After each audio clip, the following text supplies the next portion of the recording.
1956, Memphis, in the shadow of Beale Street. Smoke curled beneath the ceiling. It hung there like a yellow film, tracing rings around the lamp. That night, there were 3 of us in the back room of Sun Records. Me, Sam Phillips, and a silence. Sam sat at his desk, waiting by the telephone, his fingers turning the edge of a cigarette pack over and over. Sweat beaded on his forehead, catching the light. Every few seconds he glanced at the clock, then the window, then back at the clock. "Elvis is coming," he finally said. But his eyes told a different story. Uneasy, calculating, almost afraid. An hour earlier we'd read the telegram from St. Louis. Chuck Berry was coming to Memphis, and the lines on Sam's face were working out whether 2 storms could share the same sky. Nobody knew how this night would end. I'd been working at Sam Phillips's recording studio for 13 months.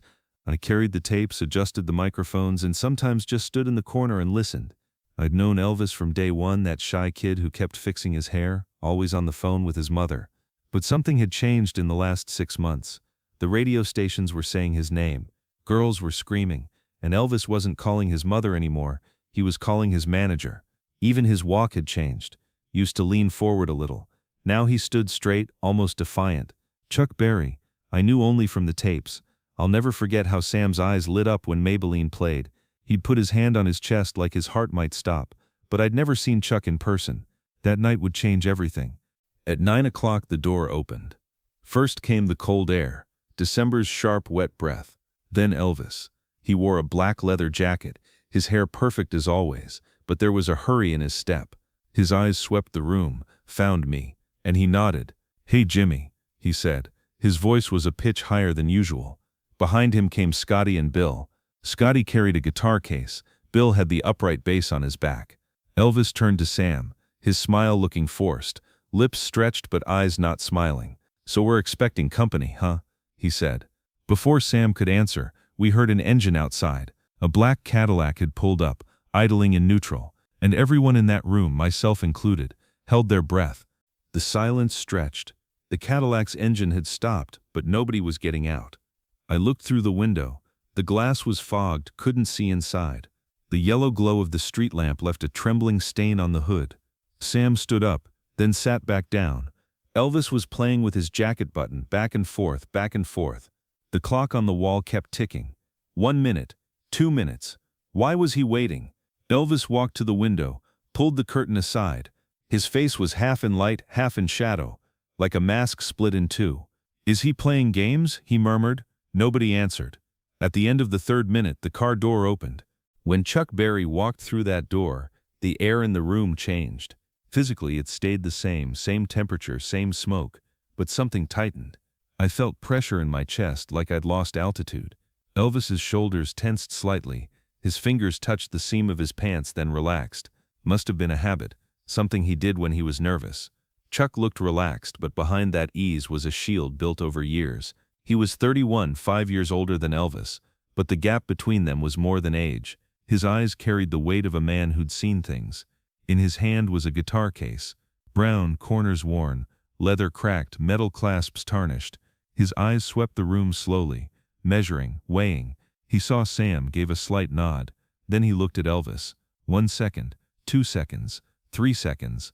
I was holding my breath. Then Chuck smiled. "So you're Elvis," he said. His voice was low but sharp, like the edge of a blade. What lay beneath that smile was impossible to read.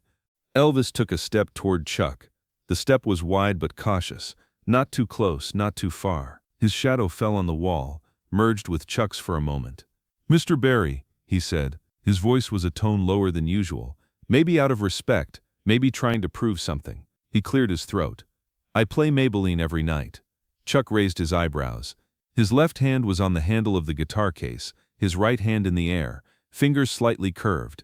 "You play it, or you playing it?" he said. The wordplay hung in the air. Was it a joke, or a test? The lamplight fell between them, leaving their faces half in darkness. Elvis's jaw muscle twitched, but he kept his smile. Scotty shifted uncomfortably in the back. Sam stepped in, clapping his hands. "All right, boys, history could be made here tonight." But making history was one thing. Breathing in the same room was another.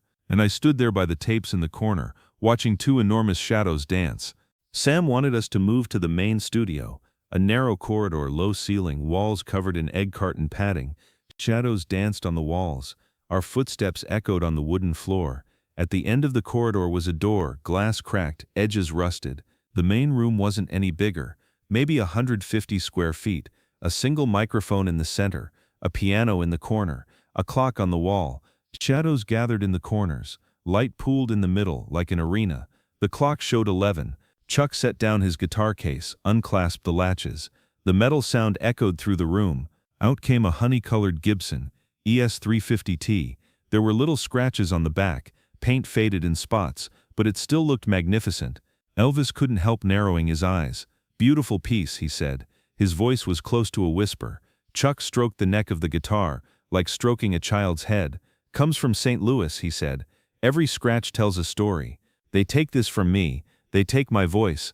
Elvis turned to Scotty for his guitar, but right then Chuck's fingers touched the strings.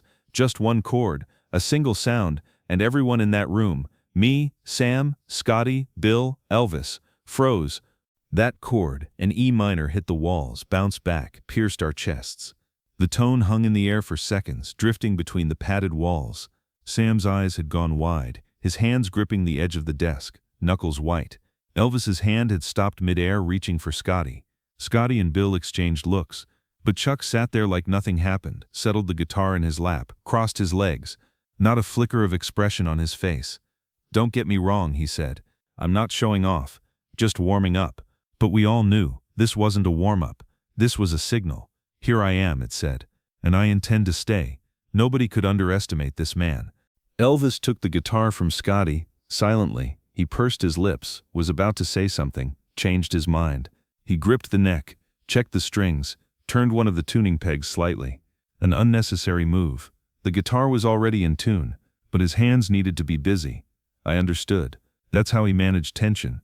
Sam walked to his desk, rummaged through the shelves looking for a tape. Silence filled the room, suffocating, thick, almost tangible. I retreated to my corner, back against the cold wall. Chuck sat there, eyes drifting toward the ceiling. Elvis was looking out the window. Scotty was fiddling with his shoelace. This was the silence before the storm. Sam finally found a tape, Little Richard's Tutti Frutti. As it poured from the speakers, they both listened. Chuck kept time with his foot, the heel of his leather shoe making little taps on the wooden floor. Elvis nodded his head, lips moving like he was humming the words. When the song ended, Sam asked, "Where do you think rock and roll is headed?" Chuck answered immediately, "Up, but who it's rising on the shoulders of matters." Elvis frowned. "What do you mean?" he said, and the room tensed again. Chuck raised his guitar, pointed it at Elvis. "This music comes from the Mississippi Delta," he said. His voice was low, but every word cut like glass. "From the cotton fields, from the sound of chains. My grandfather worked those fields. My father carried those sounds. So do I." His eyes locked on Elvis. "Are you carrying it too, or just borrowing it?" The question hung in the air, heavy, sharp, inescapable. Sam wiped his sweat, loosened his collar. Scotty set his guitar on the floor. Bill leaned against the bass, eyes on the ground. I was holding my breath. What would Elvis say? Before answering, Elvis gripped the neck of his guitar. His fingers moved over the strings but made no sound. His eyes drifted to the window for a moment. Outside was darkness, just the yellow street lamp drawing a circle on the sidewalk. Then he turned to Chuck. "Borrowing," he said slowly. His voice cracked. "I grew up listening. In Tupelo, the radio was our church. My mother took me every Sunday, but I heard the voices on the radio. The songs black folks sang were my prayers. Every night before sleep, I listened to those sounds. That's not borrowing. It seeped into me." His voice had broken sincere, almost vulnerable. Chuck nodded, but his eyes didn't soften. "Seeping in is easy," he said. "The hard part is being able to take the same stage as a black man. Which door do you walk through, Elvis? Which door do I walk through?" And that question burned into my mind as the heaviest question I heard that night. Scotty and Bill exchanged looks, uncomfortable, not knowing what to do. Sam looked away, started shuffling papers on his desk like he had something important to do. And I understood then that this conversation was bigger than music. This was America itself, split, segregated, a country singing the same song but entering through different doors. Chuck's question hung in the air. Elvis didn't answer, maybe couldn't. What could he say? As a white man walking through the front door, he knew black musicians were waiting at the back. Everyone knew, but nobody said it out loud. As the night wore on, the hardness gave way to something else. Sam brought out whiskey, cheap burning, but it worked. The bottle had a faded label, Tennessee Mash. The glass gleamed amber in the light. Glasses were filled, lips were wet. Chuck took the first sip, narrowed his eyes, nodded. "Not bad," he said. Elvis laughed, the first real laugh of the night. "That's Sam's best stuff," he said. "Saves it for guests." Sam shrugged. "Business needs liquor." A couple drinks in, Chuck started telling Elvis about the nightclubs in St. Louis. His voice had slowed, his words came heavier, and those stories changed the air in the room. "One time," Chuck said, turning his glass, the amber liquid rippling against the sides, "I was playing at this club in St. Louis. Club bandstand, packed house, everyone dancing, music was perfect. Then the cops showed up." He paused, took a sip. "It wasn't a raid, just a check, but they pulled me right off the stage. Know why? Because I'd come in through the front door. Turns out there was a separate entrance for colored folks." Elvis's face changed, the smile vanished, replaced by something hard. His jaw tightened, nostrils flared. "That's bullshit," he said. Chuck nodded. "Bullshit. That's my life, Elvis. Every night I sing the same song, but I live in a different world." The room went silent, only the clock ticking.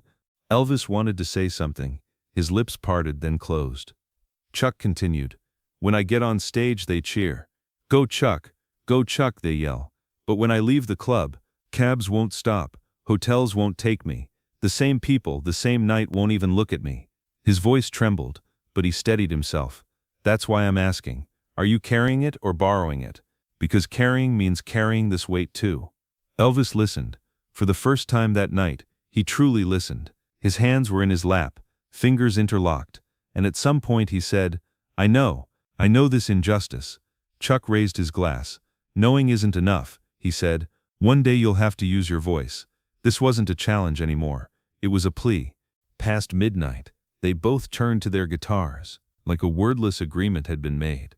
Chuck started a finger-picking blues, slow, deep roots smelling of earth. Every note felt like it came from Mississippi. Elvis tried to accompany him but fell behind. Like a student, he watched Chuck's fingers. At one point he hit a wrong note, an A instead of a B flat. The sound came out sharp, grating. Chuck stopped. His fingers froze on the strings. He looked at Elvis, eyes sharp. Elvis held his breath. His face went pale. But Chuck didn't scold him. He turned his guitar, showed the right position. "Thumb goes here," he said. "If it's not here, the sound dies." Elvis nodded, played again.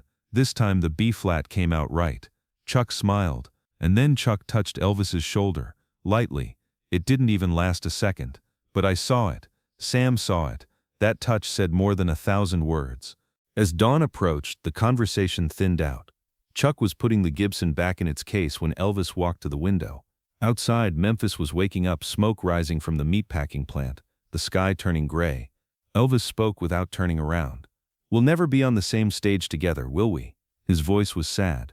Chuck paused. "Maybe someday," he said, "but not today. This country isn't ready." Elvis turned. "Then I'll carry you on stage. In your words, your melodies." Chuck smiled, but there was pain in that smile. Lines appeared at the corners of his eyes. "Be careful, Elvis. The line between carrying something and owning it is thin.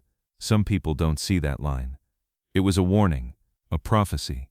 Sam Phillips called me the next day. "Jimmy, don't tell anyone about last night." But what had happened? Two men had talked. Two voices from different worlds had listened to each other. I kept quiet. For years I kept quiet. But I never forgot that chord. Thumb goes here, or the sound dies. I didn't see Chuck Berry again for 10 years.